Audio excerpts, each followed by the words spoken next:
ఆంధ్రప్రదేశ్ సర్కార్ అలర్ట్ అయ్యింది. 22 జిల్లాలలో స్కూల్స్కి సెలవులను కూడా ప్రకటించింది. ఆగ్నేయ బంగాళాఖాతంలో బలపడుతున్నటువంటి మొంతా తుఫాన్ ఆంధ్రప్రదేశ్ రాష్ట్రాన్ని ఇప్పుడు వణికిస్తుంది.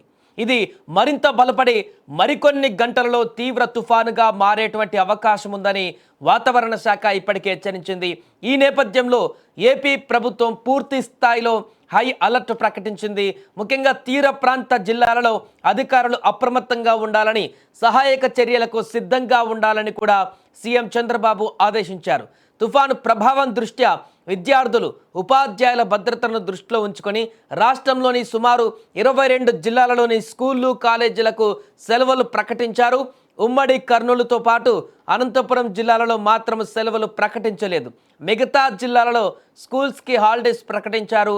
కాకినాడ జిల్లా పైన తుఫాను ప్రభావం ఎక్కువగా ఉన్నందున 5 రోజుల పాటు అక్కడ సెలవులను ప్రకటించారు. సోమవారం నుంచి అక్టోబర్ 30వ తేదీ వరకు కూడా స్కూల్స్కి అక్కడ సెలవు ప్రకటించారు. కృష్ణా, గుంటూరు, ఎన్టీఆర్, అనకాపల్లి, పశ్చిమ గోదావరి జిల్లాలతో పాటు ఇతర జిల్లాలలో 3 రోజులు సెలవులు ప్రకటించారు. అలాగే అక్టోబర్ 27, 28, 29 తేదీలలో విద్యాసంస్థలు మూసివేయనున్నారు.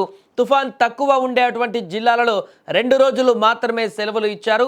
విశాఖపట్నంలో నేడు, రేపు స్కూళ్లు మూసివేయనున్నారు.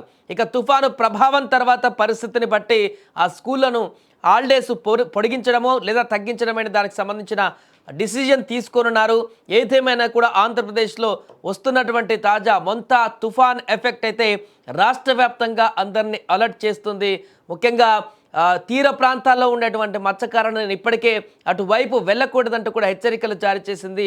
ఇక ఏదైతే రెడ్ జోన్లో కొనసాగుతున్నటువంటి జిల్లాలు ఏదైతే ఉన్నాయో కాకినాడతో పాటుగా మిగతా జిల్లాలు, ఆ జిల్లాలలో మాత్రం ప్రజలను నిరంతరం అప్రమత్తం చేస్తున్నారు.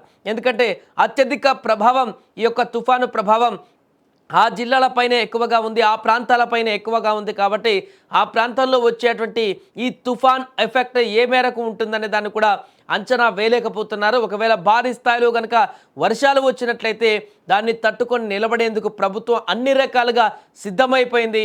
ఎవరికి కూడా ఇప్పటి వరకు ఎలాంటి ప్రాణ నష్టం జరగకుండా అయితే జాగ్రత్తలు తీసుకుంటుంది. ఆస్తి నష్టం సంభవించకుండా ఉండేందుకు కూడా అన్ని రకాల ప్రణాళికలు సిద్ధం చేస్తుంది. ఎస్డీఆర్ఎఫ్, ఎన్డీఆర్ఎఫ్ బృందాలను కూడా ఇప్పటికీ ప్రభుత్వం రంగంలోకి దించింది. అత్యవసరమైతే ఈరోజు, రేపు ఏదైనా అత్యవసరమైనటువంటి పరిస్థితుల్లో రెస్క్యూ చేయాల్సి వస్తే, లేకుంటే ఇంకేదైనా అవసరం వస్తే వారిని రంగంలోకి దించి ప్రజలను కానీ ఆ పరిసర ప్రాంతాల్లో ఉన్నటువంటి పరిస్థితులను కంట్రోల్కి తీసుకురావడానికి కానీ ఆ యొక్క దళాలను ఉపయోగించేటువంటి అవకాశం ఉంది. ఏదేమైనా కూడా చాలా రోజుల తర్వాత ఆంధ్రప్రదేశ్కు ఒక భారీ తుఫాను విరుచుకుపడుతున్నటువంటి సందర్భంలో అప్రమత్తమైంది పూర్తిగా. గతంలో వచ్చినటువంటి తుఫాన్ల అనుభవంతో ఈ యొక్క తుఫాను బారి నుంచి ఆంధ్రప్రదేశ్ రాష్ట్రానికి ఎలాంటి నష్టం చేకూరకుండా, ఎవరికి ఎలాంటి ఆపద రాకుండా ప్రభుత్వం తీసుకుంటున్నటువంటి చర్యలతో ఇప్పటికే అధికారులందరూ కూడా వాటిని అనుసరిస్తున్నారు. ముఖ్యంగా స్కూల్ విద్యార్థులు, అదేవిధంగా పేరెంట్స్, టీచర్స్ వీళ్ళందరూ కూడా జాగ్రత్తగా ఉండేందుకు, వారు బయటికి రాకుండా ఉండేందుకు ఉదయం, సాయంత్రం స్కూళ్ళు ఉంటే వారిని తీసుకురావడానికి లేకుంటే దించడానికి రావాల్సిన పరిస్థితి ఉంటుంది. స్కూల్ పిల్లలు కూడా రోడ్ల మీదకి వచ్చేటువంటి అవకాశం ఉంటుంది. ఇలాంటి వర్షభావ పరిస్థితుల్లో, ఇలాంటి తుఫాన్ సమయంలో వారు కనుక బయట తిరిగితే, అలాంటి పరిస్థితులు కనుక ఏర్పడితే ఏదైనా విపత్తు రావచ్చు అనేటువంటి ఒక అంశం కూడా ఉంటుంది. కాబట్టి ముందు జాగ్రత్త చర్యల్లో భాగంగా స్కూల్ అన్నిటికైతే సెలవులు ప్రకటించారు. అయితే అందరూ 1-2 రోజులు మాత్రమే అనుకున్నారు. కానీ ఎఫెక్టెడ్ జిల్లాలో అయితే 5 రోజుల పాటు 30వ తారీఖు వరకు కూడా సెలవులు ప్రకటించారంటే అర్థం చేసుకోవచ్చు ఎంత భారీ స్థాయిలో ఈ యొక్క తుఫాను విరుచుకుపడబోతుంది ఈ 5 రోజుల పాటు అనేది కూడా అర్థం చేసుకోవచ్చు. ముఖ్యంగా కాకినాడ లాంటి జిల్లాలలో అయితే. మిగతా జిల్లాల్లో 3 రోజుల పాటు సెలవులు ప్రకటించారు.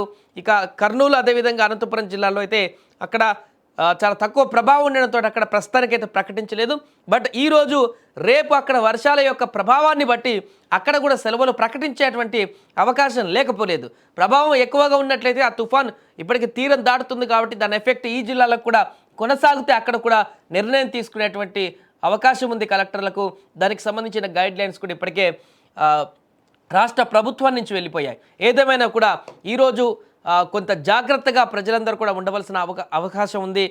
మొంతా తుఫాను నుంచి ఎటువైపు వస్తుంది, దాని ప్రభావం ఎలా ఉందనేది కూడా కొంత ఈ 2-3 రోజుల పాటు న్యూస్ను ఫాలో అయ్యి ఆ డీటెయిల్స్ని తెలుసుకుంటే కొంత అందరికీ కూడా ఉపయోగకరంగా ఉంటుందని కూడా చెప్పుకోవచ్చు. Thank you.